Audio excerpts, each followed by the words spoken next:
जय शिवराय. काय दौलतराव, राजांना भेटायला आलाय ना? तानाजीने डोईवरील पागोटे घट्ट करत विचारले. होय, पण राजे आहेत तरी कुठं? आणि आज इतके घोडे का आलेत? म्हणजे इतकी रेलचेल का महालाबाहेर? महालाबाहेरील दृश्यावर नजर फिरवत दौलतरावांनी विचारले. बऱ्याच घोड्यांसह सैनिक महालाबाहेर जमले होते. लांबचा प्रवास करून थकलेही होते. विसाव्यासाठी थांबले होते. घोड्यांवर मडकीच्या मडकी पाणी ओतून त्यांची स्वच्छता केली जात होती. विहिरीतून भराभर पाणी उपसणे सुरू होते. दादोजी आलेत कर्नाटकातून. सगळा फौजफाटा घेऊन ते कोंढाण्यावर जाणार आहेत. दादोजी तिथले सुभेदार आहेत. तानाजी म्हणाला. कोंढाणा? ऐकून आहे या किल्ल्याबद्दल. दौलतराव म्हणाला. होय, दख्खनचं काळीज आहे हा किल्ला. तानाजी उद्गारला. बोलता बोलता ते दोघे महालात प्रवेशले होते. महालात प्रवेश करताना तेच पहारेकरी होते, ज्यांनी पहिल्यांदा दौलतरावला थांबवले होते. त्यांनी दौलतरावला पाहून स्मित केले. दौलतरावानेही त्यांच्या तब्येतीची विचारपूस केली.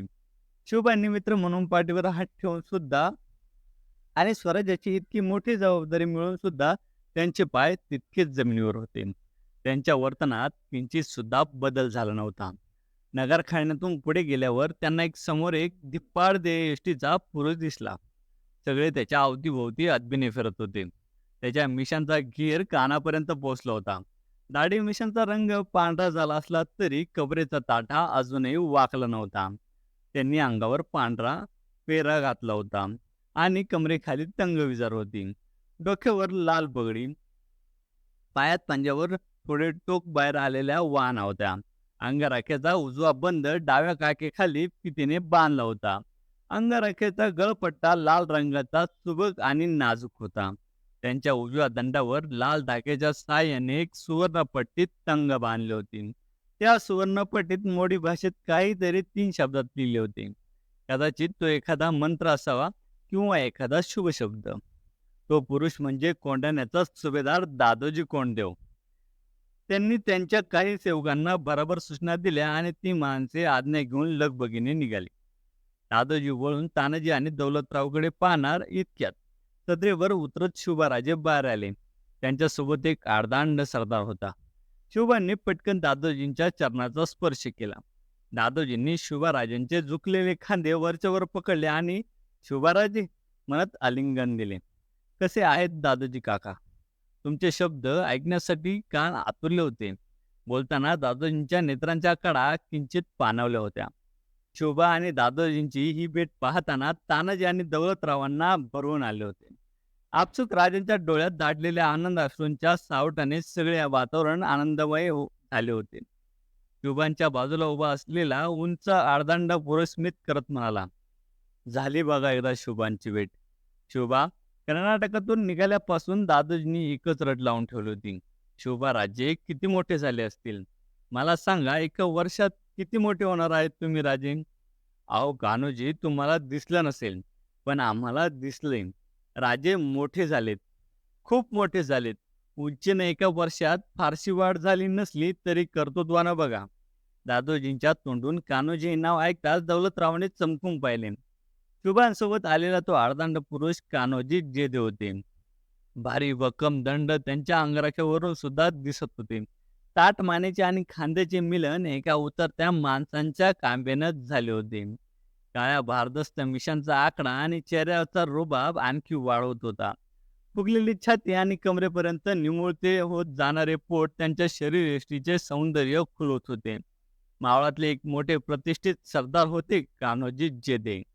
त्यांचे नाव आणि दरारा जितका मोठा तितकाच त्यांच्या शहाजीराजांप्रती निष्ठा होती.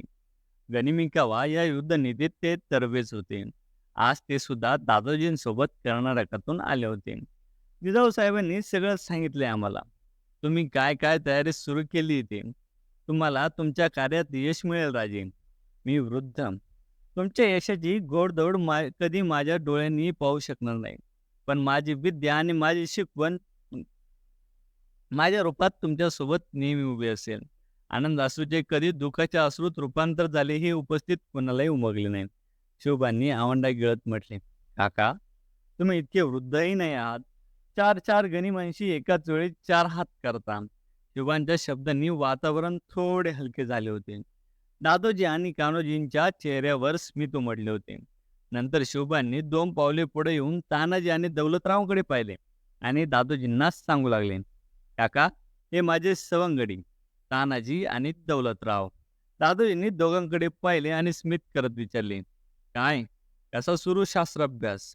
"आता काळजी करू नका. आम्ही आलो आहोत, चांगले धडे गिरवून घेतो तुमच्याकडून. कान्होजी जे दे ते सगळ्या विद्यांमध्ये तुम्हाला पारंगत करतील. मी 8 दिवस कोंढाण्यावर जाऊन येतो. तोपर्यंत कान्होजी तुम्हाला शिकवतील." दौलतराव दादोजींचे शब्द ऐकत होता, परंतु तो फक्त कान्होजींकडे पाहत होता. तो कान्होजींच्या व्यक्तिमत्व आणि रुबाबाने प्रभावित झाला होता. कान्होजी जे दे त्याला हेरगिरीचे धडे देणार होते, हे जिजाऊ साहेबांनी आधीच सांगितले होते. ते त्याला पटकन आठवले. तसे तो पुढे आला आणि त्याने कान्होजींच्या चरणांना स्पर्श करून प्रणाम केला. मनोमन त्याने त्याच्या गुरुलाच नमन केले होते. नंतर दादोजींना सुद्धा नमस्कार केला. तानाजीने सुद्धा आता दौलतरावांचे अनुकरण केले. दुपारचा प्रहर संपला होता. महालातील शस्त्रागाराला लागून असलेल्या शस्त्राभ्यास करण्यासाठी मोकळ्या जागेत कान्होजी शिवबांना दांडपट्टा चालवण्याचे नवे तंत्र शिकवत होते. दोन्ही हातात दांडपट्टे घेऊन उजव्या हातातील दांडपट्ट्यानं शत्रूला होल देऊन डाव्या हातातील दांडपट्ट्यानं चपात्याने शत्रूच्या ओठांवर वार करावा. ओठ नाजूक असतात, त्यामुळे कमी ताकदीच्या फटक्यात सुद्धा ओठांचे 2 तुकडे होतात. ओठ अतिसंवेदनशील असल्यानं ओठांचा त्रास मेंदू सहन करू शकत नाही आणि शत्रू गोंधळतो. त्याचे प्रतिकार करण्याची शक्ती काही वेळासाठी कमकुवत होती.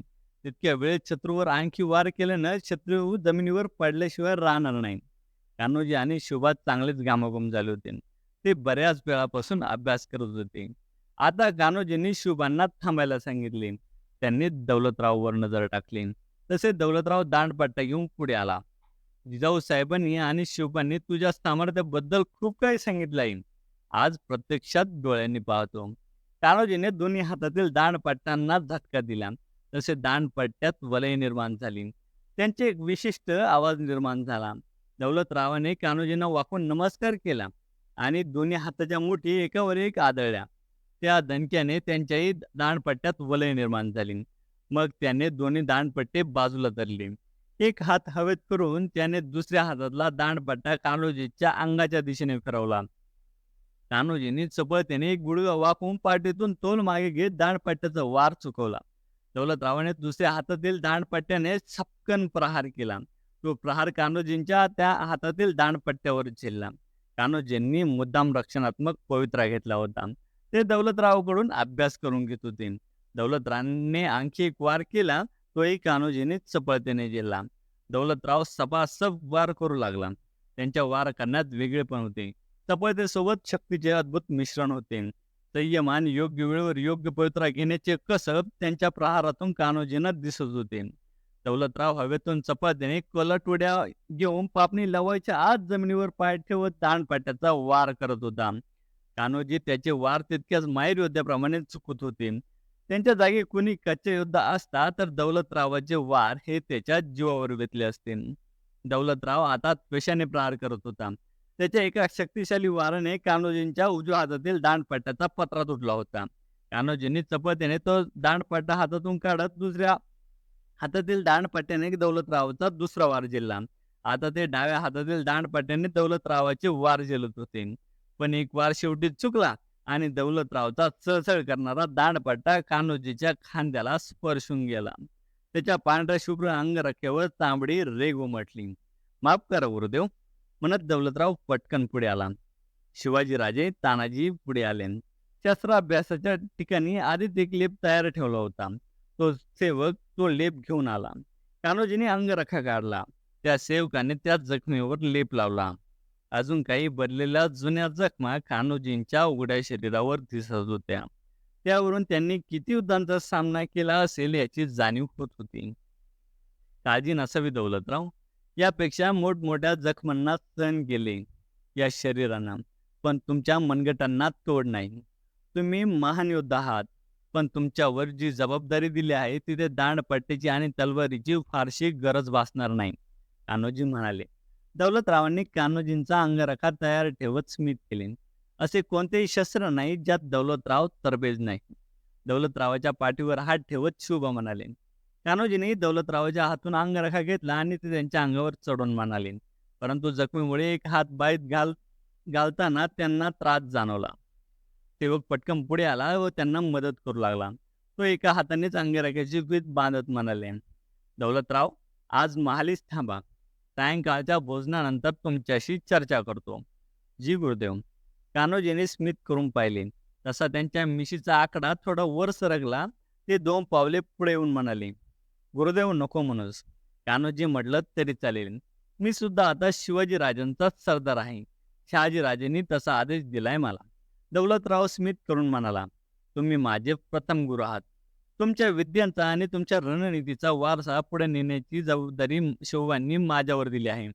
त्यामुळे मी तुम्हाला नावानं हाक देऊ शकत नाही. माफी असावी. बर, तू ऐकणार नाहीस. चला येतो राजे, आज्ञा द्यावी. म्हणत कान्होजींनी शिवबांना वाकून नमस्कार केला. शिवबांनी स्मित करून होकारार्थी मान हलवली आणि ते तानाजीकडे वळले. तानाजी, तुम्ही थांबा आज महालीन. जशी आज्ञा राजे. तानाजी म्हणाला.